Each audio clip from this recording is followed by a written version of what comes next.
Since 2022, the Gilgo Beach Homicide Task Force has used New York State, local and federal enforcement agencies to try and solve these cases. 10 bodies that were found along Ocean Parkway on Long Island. That task force eventually was key in the arrest of Rex Heuermann, who was charged with the murder of 4 of the victims found on Gilgo Beach. Of course, we reported about it extensively, but now, according to Newsday, that task force is expected to broaden its search. Speaking with Suffolk County District Attorney Ray Tierney, the paper says the task force will now begin looking at other unsolved cases involving human remains, not just the ones on Gilgo Beach.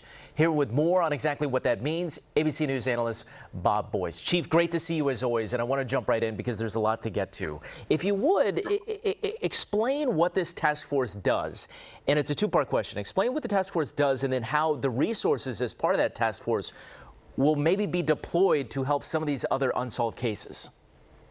So in law enforcement, these partnerships we have with federal, local, and state are very important. And I tell you, we had started many in the NYPD, and they delivered great results. So you go from partnerships into the task forces, and what do those task forces bring? Experience, investigative tools, data systems that not everybody shares, and that's one of the keys here. And also a good vibe about working together, and that's important to have too. Also important, whoever's in charge of the task force should be speaking with one voice and one voice only.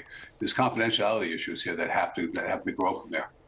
Okay, Bob, so we start with Rex Heuermann, this big break in the case, and now we have this new suspect, Bitroff, I believe that is his name. And, you know, some of these cryptic words, like it's morphed into something else. They're taking a fresh look at these bodies. Talk about how complex this now is.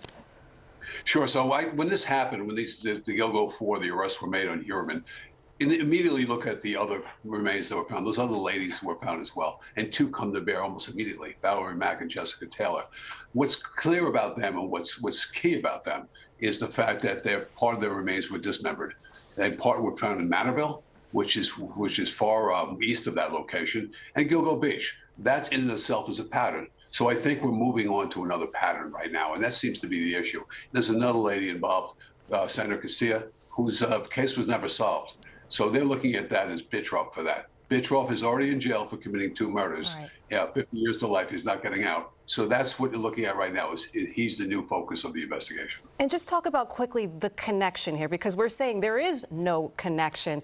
But what is it about this particular area where you're now talking about 2 possible serial killers here? So, Charlene, it's a little bit different from Gilgo. It's heavily forested. It's larger than Gilgo. And you need resources. So you need cadaver dogs. You need equipment. You need helicopters. All these things have to be brought to bear. It's a 9-day search. So you're in the middle. You're in good weather, at least, thankfully. And you're looking for anything you can find. Right?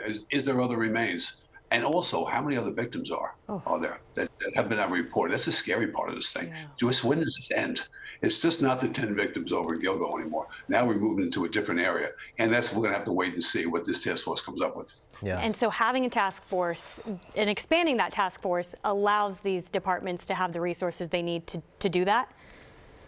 Yes, Danny, and again, it's the data systems. That's really important here. Not everybody shares data systems, especially the feds to the local police. So now you can do a broader search across the country when you have certain information you can add into that database. And maybe you can find something else. Bitroff is sitting in jail right now.